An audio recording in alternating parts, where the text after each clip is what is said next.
সুপ্রিয় দর্শক, আজ ৩রা জুলাই। এনটিভি তার সাফল্যমণ্ডিত ২১টি বছরের যাত্রা পূর্ণ করে আজ পা রাখছে ২২তম বছরে। এনটিভির আজ শুভ জন্মদিন। আজকের এই শুভ দিনে আপনাদের সবাইকে স্বাগত জানাচ্ছি এনটিভির স্বাস্থ্য প্রতিদিনের বিশেষ আয়োজনে। আপনাদের সাথে থাকছি আমি ডাক্তার মোনা তাহসিন। আমাদের সঙ্গে স্টুডিওতে রয়েছেন ৩ জন বিশেষ অতিথি, যারা একাধারে চিকিৎসক এবং মিডিয়া ব্যক্তিত্ব। আমাদের সঙ্গে আছেন doctor Sakhawat Hossain Sayanta, oral and maxillofacial surgeon. তিনি একাধারে সার্জন, কবি, লেখক ও মিডিয়া ব্যক্তিত্ব। ধন্যবাদ আপনাকে। আমাদের সঙ্গে আরও আছেন ডাক্তার তৌহিদা শ্রাবণ্য। তিনি চিকিৎসক এবং জনপ্রিয় একজন উপস্থাপিকা। এছাড়াও আছেন ডাক্তার সাকলাইন রাসেল, যিনি একাধারে ভাস্কুলার সার্জন, মিডিয়া ব্যক্তিত্ব এবং ট্রায়াথলেট। আপনাদের ৩ জনকে অনেক অনেক শুভেচ্ছা এবং স্বাগত আমাদের আজকের অনুষ্ঠানে। ধন্যবাদ। তোমাকেও ধন্যবাদ। আর এনটিভির এরকম একটা স্পেশাল আয়োজনে, স্পেশাল সেলিব্রেশনে আমাদেরকে আমন্ত্রণ জানানোর জন্য অনেক অনেক ভালোবাসা। একই সঙ্গে এনটিভির নতুন পথ চলায় আমরা সবাই শুভেচ্ছা জানাচ্ছি। আশা করি যে সামনের দিনে এনটিভি আরও বেশি প্রোগ্রাম দিয়ে মানুষের মন জয় করবে। অনেক ধন্যবাদ। প্রথমে আমি ডক্টর সায়ন্ত ভাইয়ার কাছে জানতে চাইব যে এনটিভির সাথে এই অনুষ্ঠানের শুরুটা সেটা আপনার হাত ধরে। আজকে আপনি আপনার অনুষ্ঠানে স্বাস্থ্য প্রতিদিনে এসে কেমন লাগছে আপনার? এনটিভির আজকের এই বিশেষ দিনে, মানে ২১ বছর পেরিয়ে ২২ বছরে পদার্পণ, সেই উপলক্ষে এনটিভির জন্য শুভেচ্ছা জানাচ্ছি, অভিনন্দন জানাচ্ছি এবং এনটিভির সঙ্গে যারা যুক্ত আছেন প্রত্যক্ষ বা পরোক্ষভাবে প্রত্যেকের জন্য শুভকামনা, অভিনন্দন। বিশেষ করে স্বাস্থ্য প্রোগ্রাম যেটা, এটা প্রায় ১৪ বছর আগে এই অনুষ্ঠানটি, তখন বাংলাদেশে বিভিন্ন টিভিতে স্বাস্থ্য প্রোগ্রাম কিছু হয়, কিন্তু এনটিভিতে স্বাস্থ্য প্রোগ্রাম ছিল না। তা আমার মনে হলো, আমার নিজের মধ্যে একটা আগ্রহ ছিল একটা স্বাস্থ্য প্রোগ্রাম করার। তা আমি তখন আইডিয়া নিয়ে এখানে এসেছিলাম, তারা দেখে অ্যাগ্রি করলেন এবং তখন জাহাঙ্গীর চৌধুরী প্রডিউসার ছিলেন এবং মোস্তফা ভাই এখন যিনি প্রডিউসার, তিনি অ্যাসিস্ট্যান্ট প্রডিউসার ছিলেন এবং এই ২ জন এবং আমি ৩ জনের পরিশ্রমে এই প্রোগ্রামটা আমরা দাঁড় করাই। আরো অন্যান্য অনেক সেগমেন্ট, ভেষজ গুণ, জিম, যোগা, সারা দেশের হেলথ কমপ্লেক্সের উপর রিপোর্টিং এর ছিল, মেডিকেল কনসেপ্ট নিয়ে বিভিন্ন যে মিসকনসেপশন আছে, ভুলে ভরা গল্প নামে চমৎকার একটা সেগমেন্ট ছিল এবং সেইখানে শুরু থেকে প্রায় ১০ বছরের বেশি সময় আমি উপস্থাপনায়ও ছিলাম, আর গ্রন্থনা গবেষণায় আমি ছিলাম এবং এখনো আছি। আর সাকলায়নও অনেক দিন আমরা একসঙ্গে উপস্থাপনা করেছি। আজকে সেটাই এসে আমরা স্মৃতিচারণ করছিলাম যে নিজের ঘরে আজকে নিজে অতিথি হয়ে এসেছি। না বললেই নয়, এনটিভি প্রোগ্রাম এবং নিউজ মিলিয়ে একটা ব্যালেন্স মেনটেন করে, কোনো এক্সট্রিমিজমের মধ্যে না গিয়ে, অতি প্রচারের আশায়, ভাইরাল হওয়ার আশায় যে বিভিন্ন মিডিয়া যা করে সেটা না করে, গুণগত মানে ভালো প্রোগ্রাম এবং ভালো নিউজ নিয়ে স্টেডি সুন্দরভাবে টিকে থাকা এতদিন, সেটার একটা চমৎকার উদাহরণ হচ্ছে এনটিভিকে। সেজন্য আমার ভালো লাগে। অনেক অনেক ধন্যবাদ। এখন ডক্টর শ্রাবণ্যর কাছে একটু জানতে চাইবো, এই যে আমাদের স্বাস্থ্য প্রতিদিনের যে জার্নিটা এবং এনটিভির আজকে জন্মদিন, এই বিষয়ে আপনি কি বলতে চাইবেন? আমি যদি পেছনে ফিরে যাই, আমি যখন প্রথম আমার মিডিয়া ক্যারিয়ারটা স্টার্ট করেছিলাম, সো একেবারে প্রথম দিকের চ্যানেল হচ্ছে এনটিভি চ্যানেল, যে চ্যানেলটিতে আসতাম, রেগুলার লাইভ শো করতাম। তখন আমি লাইভ মিউজিক্যাল শো করতাম, তারপরে সেলিব্রিটি টক শো করেছি। সেই ২০১৪ থেকে শুরু করে এখন পর্যন্ত রেগুলারলি কোনো না কোনো অনুষ্ঠানের সাথে এনটিভির সাথে জড়িত আছি। তো এনটিভি মানেই একটা ভালোবাসা, এনটিভি মানেই কিন্তু একটা আবেগের জায়গা।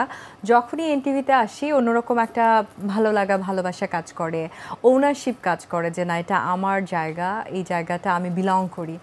সো এনটিভির এই চমৎকার একটা জার্নির সাথে থাকতে পেরে নিজেকে অবশ্যই অনেক প্রাউড ফিল করছি, ভালো লাগা কাজ করছে। অ্যাট দ্য সেম টাইম বলতে চাই, এনটিভির যেহেতু প্রতিষ্ঠা বার্ষিকী, ২১ বছর, ২২ বছর খুব চারটিখানি কথা না, অনেকগুলো বছরের জার্নি। এই জার্নিটা যারা করেছে, কোয়ালিটি মেনটেন করে যারা এত দূর এগিয়ে এসেছে, আমার কাছে মনে হয় কোয়ালিটির সাথে কম্প্রোমাইজ না করলে যে কেউ টিকে থাকতে পারে। এটা একটা এক্সাম্পল হচ্ছে এনটিভি। সো এনটিভির জন্য অনেক অনেক শুভকামনা সবসময়, একেবারে হৃদয় থেকে, ভালোবাসা থেকে। এনটিভি সবসময় এরকম জল জল করে ঝরতেই থাকুক, আমরাও যেন এনটিভির পার্ট হতে পারি সেটাও প্রত্যাশা থাকবে। আর এনটিভির প্রতি ভালোবাসার কখনো কোনো কমতি হবে না। একেবারে অনেক অনেক ধন্যবাদ। এবার ডক্টর সাকলাইনার, এনটিভির স্বাস্থ্য প্রতিদিনের নাম নেই, সেখানে ডক্টর সাকলায়েন রাসেলের নাম চলেই আসে। আপনি এই অনুষ্ঠানের প্রথম উপস্থাপক এবং আপনার হাত ধরেই এই অনুষ্ঠানের পথ চলা শুরু। আজকে আপনার আসলে একটু অনুভূতি আমাদের জানতেই হবে, আপনার কি মনে হচ্ছে? প্রথমে শুভেচ্ছা জানাই এনটিভিকে। আজকে প্রায় 21 বছরের একেবারে টকবগে তরুণ। এনটিভি তার এই তারুণ্য ধরে রাখুক, আমরা কখনো বার্ধক্য দেখতে চাই না অ্যাটলিস্ট এনটিভির কাছ থেকে। আমার পক্ষ থেকে এবং আমি যেহেতু বাংলাদেশের যে সংবাদ উপস্থাপকরা আছেন তাদের সংগঠন এনবির আমি প্রেসিডেন্ট, এনবির পক্ষ থেকেও আমি শুভেচ্ছা জানাই তাদের নতুন পথ চলায়। এবং আমার স্মৃতির জায়গাগুলো আসলে অনেক বেশি প্রখর, কারণ আমি বিভিন্ন সময় বিভিন্ন মাধ্যমে কাজ করলেও আমার মানে বেড়ে ওঠাটা, আমার যে একদম গ্রুমিং যেটাকে বলা যায় আর কি, সেটাই স্বাস্থ্য প্রতিদিন। এখানে আমি প্রতিদিন বলতে আমার সে সময় অনেকগুলো অনুষ্ঠান উপস্থাপনা করতাম এবং আমার মধ্যে যে অনুষ্ঠান শেষে আবার ভুল ভ্রান্তিগুলো পাওয়া যেত, প্রডিউসার জাহাঙ্গীর ভাই একদম হাতে কলমে সেগুলো শিখিয়ে দিতেন। আর সবচেয়ে বড় বিষয় যেটা ছিল, আজকে প্রায় 1 যুগ পর এই স্টুডিওতে বসা, সেই মানুষগুলো আছে যারা ক্যামেরার পেছনে কাজ করছেন, মেকআপে সেই জায়গাটা আছে, মেকআপ রুমটাও সেই জায়গাটা আছে। মানে মনে হচ্ছে যে আমি ঠিক সেই জায়গাটাতেই আবার অবস্থান করছি। মাঝখানে যে একটা যুগ চলে গেছে সেটা আসলে এরকম মাথায় কাজ করছে না। আমাদের পাশে তো যেমন শ্রাবণ আছে, সে ডাক্তার, কিন্তু তার আসলে পরিচয় সে এখন সেলিব্রিটি একজন অ্যাঙ্কর হয়ে গেছে এবং one of the top celebrity আমি মনে করি। সায়ন্ত ভাই তিনি রাজনৈতিকভাবে তার একটা পরিচয় থাকলো, সেটা আসলে খুবই সূক্ষ্ম পরিচয়। আমাদের কাছে তার পরিচয় হচ্ছে যে সে একজন মিডিয়ার পার্সন এবং তার লেখা পড়ার জন্য আমাদের একটা শৈশবের স্মৃতি আছে, যে উনি হয়তো মনে করবে যে উনি অনেক বার্ধক্য সেই ক্ষেত্রে, আমি মনে করি যে ছোট থেকেই লিখতেন, সে কারণে আমরাও ছোট থেকেই তার লেখাগুলো দেখেছি, আমরা ভক্ত হয়েছে, আজকে তাদের সাথে বসছি। আর যারা এনটিভি দর্শক দেখছেন, মোনাত হাসিন আজকের অ্যাঙ্কর, তার কথা না বললেই নয়। হয়তো প্রোগ্রামের স্বার্থে আমাকে ওকে তুমি বলতে হবে, আমাকে আপনি বলছে, বাট আমার খুবই প্রিয় একটা ছোট বোন, মেডিকেল কলেজ থেকে আমি তোকে দেখে আসছি। আজকে এই প্রোগ্রামটা আমরা সবাই একসাথে বসতে পেরেছি, এটা আমার মনে হয় যে অন্যরকম একটা ভালো লাগার জায়গা আসলে কাজ করছে। আসলে একটা কথা শুধু এনটিভি সম্পর্কে রিমার্কসটা দিতে চাই, সেটা হলো যে স্বাস্থ্য প্রতিদিনের যে মিউজিকটা এখনো যদি রাস্তায় কোথাও বাজে আমি জাস্ট থেমে যাই, কারণ আমার পুরো হার্ট বিট সহ টান দেয় এই বিটটার প্রতি আমার এরকম একটা ফিলিংস। সো আমাকে যদি এক কথায় জিজ্ঞেস করে আমি যদি একটু প্রতীকী বলতে চাই, অনেক চ্যানেলে তো কাজ করেছি বা করি, আমার কাছে মনে হয় বাবার বাড়িটাই অন্য জায়গায় অন্য একটা ফিলিংসটা হচ্ছে যে অন্য জায়গায় শ্বশুর বাড়িতে বেড়াতে গেছে, এরকম একটা ফিলিংস কাজ করে আসলে। প্রত্যেকটা চ্যানেলের কিছু ভালো দিক আছে, যে এটা ভালো, ওটা এটা ভালো। এনটিভির ক্ষেত্রে একটাই ভিন্নতা, সেটা হচ্ছে যে এটা সবগুলোই ভালো। সো দ্যাটস ওয়াই আমার কাছে এই জায়গাটায় একটা এনটিভির কাছে সেই আকাশচুম্বী একটা প্রত্যাশা, সেটা তারা ধরে রাখতে পেরেছেন। As I M a doctor, I belong to this so as well. So এই শোটা সম্পর্কে আমার যে অপিনিয়নটা, আমিও তো অনেক শো করে বেড়াচ্ছি সব টিভি চ্যানেলে, বাট এই শোটা এতদিন ধরে চলছে। একদম আমি জানাতে চাই যে ইউটিউবে আমাদের এনটিভি হেলথ নামে যে চ্যানেলটি আছে সেটি কিন্তু সারা বাংলাদেশে সর্বাধিক সাবস্ক্রাইবার ভুক্ত, অর্থাৎ আমাদের এই শোটি যে জনপ্রিয় তার একটি প্রমাণ কিন্তু সেখানে আছে। এবং আরেকটা পজিটিভ যে বিষয়টা, এই প্রোগ্রামটা শুরু থেকেই, এই প্রোগ্রামটি এনটিভির চেয়ারম্যান ওনার বিশেষ আগ্রহে পছন্দের প্রোগ্রাম ছিল এবং আমাদের মাঝে মাঝে ডেকে ইনস্ট্রাকশন দিতেন যে কি হলে ভালো হয়, কোনটা পছন্দ করছেন।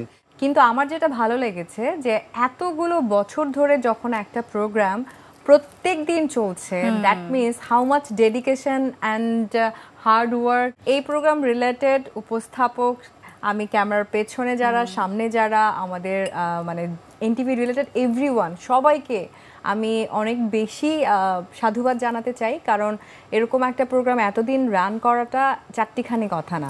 সো মোস্তফা ভাই এটার আমি জানি প্রডিউসার, এবং তার সাথে আমার দীর্ঘদিন কাজ করার সুযোগ হয়েছে।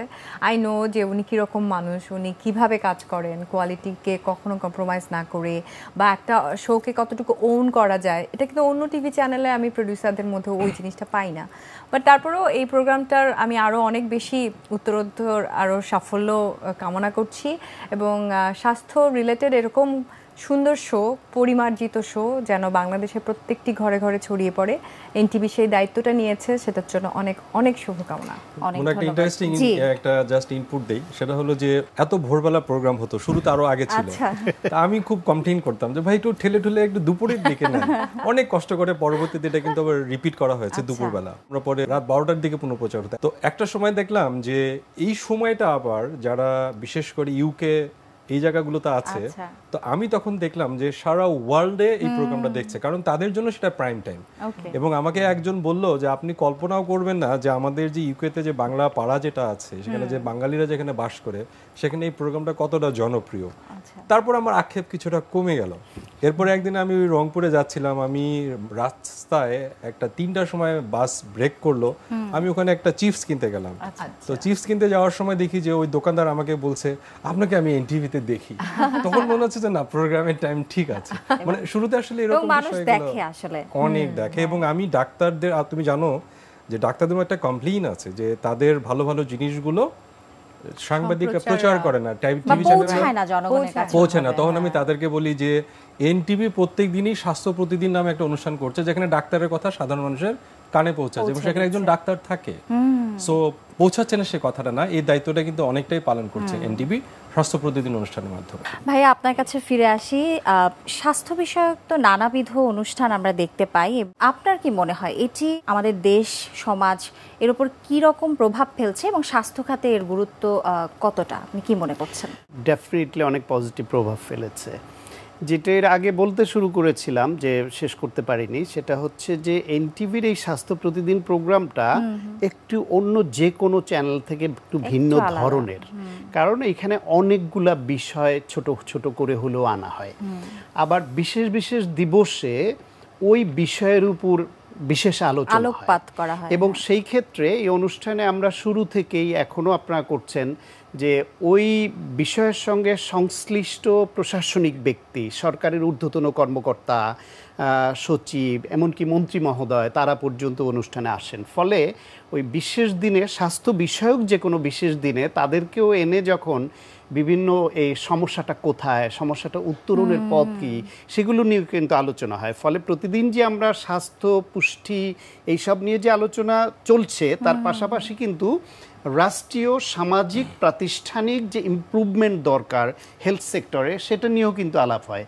ফলে এইটা একটা, আমার কাছে মনে হয় একটা পূর্ণাঙ্গ অনুষ্ঠান, যার মধ্যে হেলথের এমন কোনো বিষয় বা সেক্টর নেই যা কখনো না কখনো ইনক্লুডেড হয় নাই, যে কারণে এর ইম্প্যাক্ট অনেক বেশি এবং এটা সবার কাছে গ্রহণযোগ্যতা পেয়েছে। যেমন আমি ব্যক্তিগতভাবে আমি কৃতজ্ঞ এবং বলি, মিডিয়ায় যেটা সাকলায়ন বলছিল যে আমার লেখা পড়তো, মিডিয়ায় আমি লেখক হিসেবে পরিচিতি পাই মূলত ভোরের কাগজ এবং সাপ্তাহিক যায় যায় দিন দিয়ে, ওইখান থেকে। কিন্তু সেটা আমার নামের পরিচয় ছিল। কিন্তু আমি যে ভিজুয়ালি পরিচিত হই মিডিয়ায়, সেটা কিন্তু এনটিভির মাধ্যমেই প্রথম। আজকে আমি অন্যান্য অনুষ্ঠান নানান কারণে কিছু লোকের কাছে হয়তো পরিচিত, কিন্তু আমার শুরুটা এই এনটিভি দিয়ে এবং এই স্বাস্থ্য প্রতিদিন দিয়েই। ফলে এই অনুষ্ঠান কিছুদিন করার পরে যখন বাইরে যেতাম, মানুষ দেখলে বলতো যে হ্যাঁ, আপনার অনুষ্ঠান দেখি এবং ভালো লাগে, আপনাদের প্রোগ্রামটা খুব ভালো হয়। এবং মোস্তফা ভাই জানি, উনি এটা যেহেতু মেলগুলো চেক করতেন, প্রচুর মেল আসতো আমাদের, প্রচুর পরামর্শ দিত, তাদের নানান রকমের জিজ্ঞাসা ছিল, সেগুলো হতো এবং ওই সব মেলের আমরা জবাব দিতাম। ফোন আসতো, লাইভ প্রোগ্রাম না বলে, সরাসরি অনুষ্ঠানে করার সুযোগ ছিল না বলে আমাদের মেলে বা ফোনে এমনিতে অনেক ইন্টারাকশান ছিল।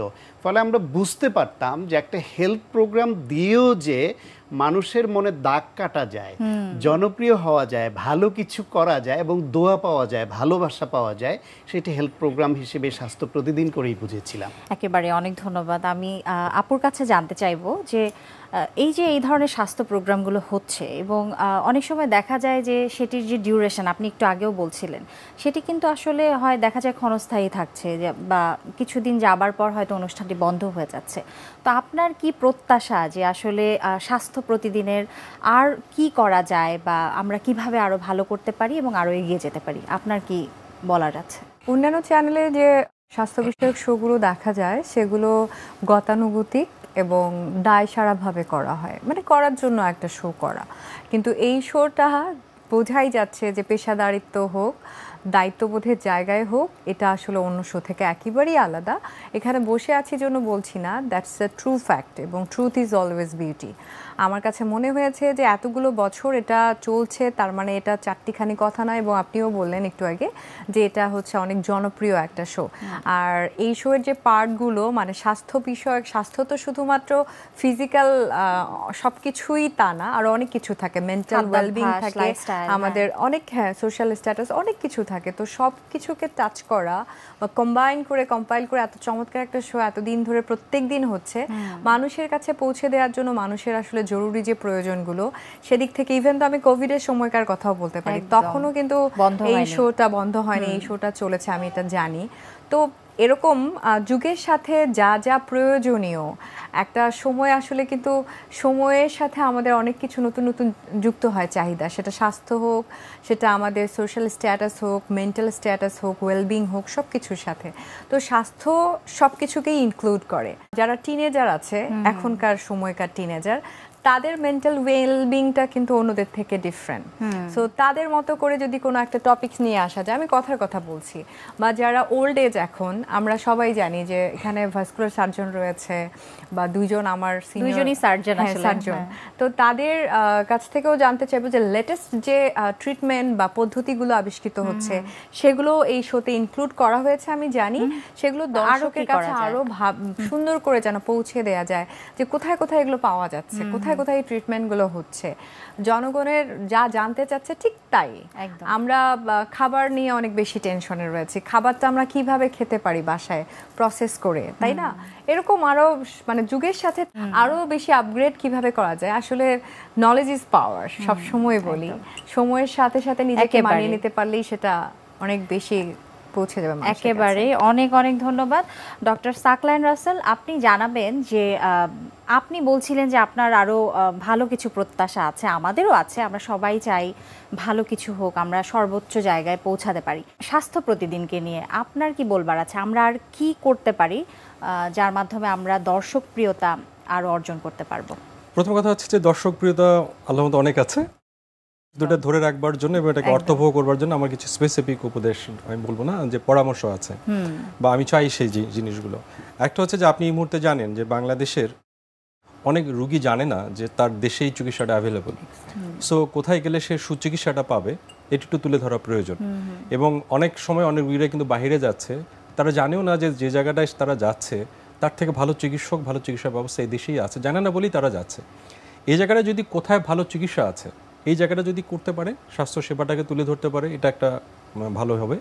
দ্বিতীয় হবে যে আমাদের সাধারণ মানুষের ধারণা হচ্ছে চিকিৎসা মানে হচ্ছে চিকিৎসক, কিছু ঔষধ আর অপারেশন। চিকিৎসক, ঔষধ আর অপারেশন একটা চিকিৎসার ছোট্ট একটা উপকরণ মাত্র, একটা সিস্টেম আছে। হাসপাতালে গিয়ে আপনি সিট পাচ্ছেন এর মানে কিন্তু চিকিৎসকের দায় না, সিস্টেমের দায়। এই যে যারা পলিসি মেকার, যারা আমাদের স্বাস্থ্য ব্যবস্থাটাকে ঢেলে সাজাবেন, তাদেরকেও যদি প্রত্যেক মাসে একটা স্পেশাল স্বাস্থ্য প্রতিদিন স্পেশাল করা হয়, এই পলিসি মেকারদেরকে যদি নিয়ে এসে তাহলে এই কথাগুলো যদি সাধারণ মানুষের কানে পৌঁছানো যায়, তাহলে হয়তো বা সিস্টেমটা অনেকটা বেশি চেঞ্জ আসবে। আমি একটা জিনিস নিয়ে কাজ করছি, আপনি পরিচয়ের মধ্যে একটা কথা বলেছেন ট্রায়াথলেট। আমি মানুষকে সুস্থ করবার একটা যে যুদ্ধ আছে, সেই যুদ্ধের একটা অংশ হিসাবে মানুষকে স্বাস্থ্য সচেতন করতে চাচ্ছি। আজকে এই প্রোগ্রামের মাধ্যমে আমি বলে যেতে চাই, আজকে মানুষ ক্রিকেট প্রেমী, আজকে মানুষ ফুটবল প্রেমী, কিন্তু একটা দিন আসবে এদেশের সবচেয়ে জনপ্রিয় খেলাটার নাম হবে কিন্তু ম্যারাথন। অনেকগুলো গ্রুপ হয়েছে, আপনি চিন্তা করতে পারবেন না যে বাংলাদেশে প্রায় প্রত্যেকটি জেলায় এখন রানার আছে, রানিং কমিউনিটি আলাদাভাবে তৈরি হয়েছে। এই যে ফিটনেসের যে আলাদা আলাদা জিনিসগুলো যা আছে সেগুলোকে যদি তুলে আনা যায় ওই প্রোগ্রামের মাধ্যমে, আমার মনে হয় যে আরও একটা মানুষ শুধু বিনোদন পাবে। খেলা কিন্তু শুধু একটা বিনোদন না, যারা খেলে তারা ঠিক থাকছে, কিন্তু এই যে ফিটনেসের যে যুদ্ধটা আজকে ম্যারাথন বলেন, রানিং বলেন, সুইমিং বলেন, সাইক্লিং বলেন, এটা কিন্তু বিনোদনও প্লাস আপনি নিজেও ফিট থাকছেন। সো এই জিনিসটা যদি তুলে নিয়ে আসে একেবারে, এবং আপনি জেনে খুশি হবেন আমরা খুব শীঘ্রই এরকম কিছু করতে যাচ্ছি, যে আমরা বা আউটডোর কি কি এক্সারসাইজ আছে, কিভাবে নিজেকে ফিট রাখা যায়, এই ব্যাপারগুলো। আপনি রমনা পার্কে যান না, সেখানে 38টা সংগঠন আছে, 40টা সংগঠন আছে, তারা বিভিন্নভাবে মানুষকে প্রমোট করছে। এগুলো তো খুব মানে ভালো কাজ। এগুলো যদি এনটিভি তার পর্দায় তুলে নিয়ে আসে স্বাস্থ্য প্রতিদিনের মাধ্যমে, দেখবেন যে মানুষ সেটাকে আরো বেশি আত্মজ করে নিবে আর কি। আমার কাছে মনে হয় যে দুটো জিনিস খুবই হাইলাইটেড। আপনি কল্পনাও করবেন না এই দেশের চিকিৎসা নীতিকে বাইরে গিয়েছে, সুস্থ হয়নি, এখানে এসে কিন্তু সুস্থ হচ্ছে। এরকম ঘটনা আমাকে যদি জিজ্ঞেস করে আমি 100 দিতে পারবো। শ্রাবণ্য পরে ভাইয়া তো পারবেনি। চিকিৎসার ক্ষেত্রে যে প্রবলেমগুলো তৈরি হচ্ছে, মানুষের যে ভুল ধারণাগুলো আছে, সেগুলো একটা ভাঙার জায়গা থেকেও আমাদের কাজ করতে হবে। একই সঙ্গে আমাদের নিজেদেরও তো প্রবলেম আছে, শুধু ডাক্তারের মিষ্টি মিষ্টি কথা বলার দরকার নেই। ডাক্তারের মধ্যে কি প্রবলেম আছে, সাধারণ মানুষ তাকে নিয়ে কি ভাবছে, তাই সাধারণ মানুষের চাওয়াগুলো তুলে আনা প্রয়োজন। তাহলে হয়তো এটা আরো বেশি ভালো হবে। একেবারে অনেক অনেক ধন্যবাদ, অনেক সুন্দর করে কিছু আমাদেরকে পরামর্শ দিয়েছেন। আমি ডক্টর শান্ত ভাইয়ের কাছ থেকে জানতে চাইবো যে এখন তো আসলে সোশ্যাল মিডিয়ার যুগ এবং বিভিন্ন ধরনের ভুল তথ্য উপাত্ত কিন্তু ছড়াচ্ছে, এবং স্বাস্থ্য বিষয়ক যদি হয় সেটি কিন্তু আরও বেশি ডেঞ্জারাস হয়। আমরা শুনতে পাচ্ছি যে রাসেলস ভাইপার এবং সাপ নিয়ে এক ধরনের আতঙ্ক চলছে। তো আপনার কি মনে হয় স্বাস্থ্য বিষয়ক এই অনুষ্ঠান স্বাস্থ্য প্রতিদিনের মাধ্যমে আমরা কি পৌঁছাতে পারছি কিনা, বা আমাদের কতটা দায়িত্ব রয়েছে সেক্ষেত্রে? না, পৌঁছাতে পারছি তো বটেই, তবে 18 কোটি 20 কোটি মানুষের দেশে এইখানে আমাদের একটা ট্রেন্ড আছে, এটা ফ্র্যাঙ্কলি বলি। স্বাস্থ্য প্রোগ্রাম, শিক্ষামূলক প্রোগ্রাম, এগুলোর ভিউয়ার কিন্তু একটু তুলনামূলকভাবে কম হয়। একদম। বিনোদন প্রোগ্রাম হলে বা অন্যান্য হলে সেটার ভিউয়ার বেশি হয়। এবং একটা টিভি চ্যানেল বা তাদের স্পন্সররা ইনভেস্ট করে, ইটস বিজনেস। সো বিজনেস কোথায় করবে? যেখানে তার প্রফিট আছে, সেই প্রফিট চিন্তা করে সবাই বিনোদন বা অন্যান্য প্রোগ্রামে যেই রকম স্পন্সর পাওয়া যায়, যেরকম ইনভেস্টমেন্ট হয়, ফলে অনেক ভালো প্রোগ্রাম করা যত সহজ হয়, স্বাস্থ্য প্রোগ্রামে কিন্তু ইনভেস্টমেন্টের পরিমাণ কম, স্পন্সরশিপ কম, তো আগ্রহী খুব কম পাওয়া যায়, বা চ্যানেলগুলোর বিশেষ নজর যে দিবে। আমি প্রায়ই বলি যে আপনার মনে করেন যে সন্ত্রাস একটা সমস্যা, কিন্তু এভরিবডি ইজ নট এফেক্টেড। এরকম বিভিন্ন বিষয় যদি ধরেন, বিজনেস সবাই ইনভলভ না, স্পোর্টসে সবাই ইনভলভ না, সেগমেন্ট করে করে এক একজন এক একটা ইনভলভ। কিন্তু স্বাস্থ্য এমন একটা জিনিস, প্রত্যেকটা মানুষ জন্ম থেকে মৃত্যু পর্যন্ত তাকে সুস্থ থাকবার জন্য এই স্বাস্থ্যর সঙ্গে তাকে লড়তে হয়, জানতে হয়, এবং এর সঙ্গেই তাকে চলতে হয়। সুতরাং সেখানে কেন আগ্রহ নাই, কেন ইনভেস্টমেন্ট কম, কেন এমন প্রোগ্রাম করা যায় না যে মানুষ এক সপ্তাহ একটা হলে অপেক্ষা করবে? এখন আমাদের টেকনোলজি ডেভেলপ করেছে, অনেক ভ্যারিয়েশন আনা সম্ভব যে প্রোগ্রামের জন্য অপেক্ষা করবে। সুতরাং ওই দিকে যাতে একটু চ্যানেল এবং যারা স্পন্সরশিপ দেন তারা যাতে নজর দেন। আর একটা জিনিস আমি বলবো, টিভি চ্যানেলগুলা বেশি উৎসাহী দেখা যায় ডাক্তারদের ডেকে এনে চিকিৎসা দিতে। আসলে এই চিকিৎসা দেওয়ার কিছু ঝুঁকিও আছে। মানুষ এ থেকে ওই অর্ধেক জেনে কিন্তু ভুল জানে। চিকিৎসাবিদ্যা এমন একটা জিনিস, পূর্ণাঙ্গ না জেনে অর্ধেক জানা কিন্তু অনেক সময় ভয়ঙ্কর হয়। তারা এমন এমন প্রশ্ন করে আমাদের কাছে এসে, মনে হয় সে তো খুব ডেঞ্জারাস পজিশনে আছে একটা রোগ নিয়ে। সেজন্য চিকিৎসা তো দিবেন, চিকিৎসকরা যেহেতু পছন্দ করে দিবেন, আমরা সবসময় চেষ্টা করেছি, আগেও এখনো করে যাচ্ছি, সচেতনতা বৃদ্ধির জন্য। এই রোগটা প্রতিরোধে করণীয় কি করলে হবে না, কি লক্ষণ দেখলে সে শুরুতেই চিকিৎসকের কাছে আসতে পারবে, এবং কখন তার জন্য প্রপার টাইম।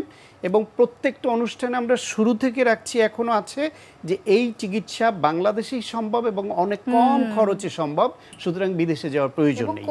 এটা একেবারে খুব কোন ডক্টরের কাছে কোন বিষয় নিয়ে যাবে। আমরা আসলে চেষ্টা করে যাচ্ছি, আপনাদের দেখানো পথেই আমরা হাঁটছি, তবে চেষ্টা করে যাচ্ছি যে যাতে কেউ ভুল তথ্য না পায়, আমাদের এই অনুষ্ঠানের মাধ্যমে ভুল চিকিৎসার দিকে কেউ ধাবিত না হয়, আমরা সচেতন করবার চেষ্টা করছি। আমাদের হাতে আজকে আর একদম সময় নেই, আমাদের আজকের অনুষ্ঠান এখানেই শেষ করতে হবে। অনেক ধন্যবাদ। আজকে এনটিভির জন্মদিনে আপনারা আমাদের এই অনুষ্ঠানে এসেছেন এবং আমাদেরকে সময় দিয়েছেন, এই জন্য আপনাদের তিনজনকেই অসংখ্য অনেক অনেক ধন্যবাদ। আপনাকে ধন্যবাদ এবং এনটিভির জন্য আবারও শুভ জন্মদিন। শুভ জন্মদিন বলার আগে আমি আরেকটা কথা বলতে চাই যে ডক্টর এবং পেশেন্ট এই রিলেশনশিপটা কিন্তু খুব ইম্পর্টেন্ট, এটা শত্রু না, এরা কখনোই শত্রু না। এবং জার্নালিস্ট বা মিডিয়ার সাথেও ডক্টরদের সম্পর্কটাও কখনোই শত্রুতার না।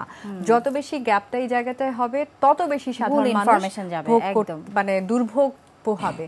সো আমরা চেষ্টা করব সেই দূরত্বটা কমিয়ে আনবার জন্য। এই জন্য এনটিভিকে অনেক ধন্যবাদ, কারণ এনটিভি কাজটা করেই যাচ্ছে। আমরা ডক্টর হিসেবে সেটাই চাই সবসময়, আমরা এনটিভির পাশেই আছি। অনেক ধন্যবাদ। আর আমার কিছু এরকম বলার নাই, আমি এনটিভির একজন নিয়মিত দর্শক ভক্ত। অনুষ্ঠান বিভাগের পাশাপাশি সংবাদ যে বিভাগটি আছে সেটা আমার খুব প্রিয় জায়গা, এবং আমাদের এনবিএ এর প্রতিনিধিত্ব করছে জেনারেল সেক্রেটারি হিসেবে কিন্তু এনটিভি। আচ্ছা, সো এনটিভির কাছে আমার চাওয়ার আছে, সেটা হলো যে আমাদের যারা সংবাদ উপস্থাপক আছেন তাদের স্বাস্থ্য সংশ্লিষ্ট বিষয়গুলো দেখভাল করে। একই সঙ্গে আমাদের দেশের প্রত্যেকটি টিভি চ্যানেল থেকে প্রায় 65 জনের মতো আছেন যারা বলতে গেলে বেকার নিউজ প্রেজেন্টার, একসময় নিউজ প্রেজেন্টেশন করেছেন, এখন আর সুযোগ পাচ্ছেন না বা নানা কারণে তারা আউট হয়ে আছেন। এনটিভি যখন তার সিলেকশনে নিয়ে আসবে, তারা যেন এই যে যারা আগে থেকে বিভিন্ন চ্যানেলে নিউজ পড়েছে তাদের কাছ থেকে অন্তত একজনকে হলেও সুযোগ দেয়, তাহলে হয়তো বা আমাদের এই স্বার্থটা সংশ্লিষ্টটা যেটা আছে এনটিভি সেটা সুরক্ষা করবে। ধন্যবাদ। অনেক অনেক ধন্যবাদ। সুপ্রিয় দর্শক, এতক্ষণ দেখছিলেন এনটিভির বর্ষপূর্তি উপলক্ষে আয়োজিত স্বাস্থ্য প্রতিদিনের বিশেষ পর্ব। আশা করছি আমাদের আজকের এই আলোচনা আপনাদের অনেক ভালো লেগেছে। এতক্ষণ আমাদের সঙ্গে থাকবার জন্য আপনাদের সবাইকে অসংখ্য ধন্যবাদ। আবারও দেখা হবে। আল্লাহ হাফেজ।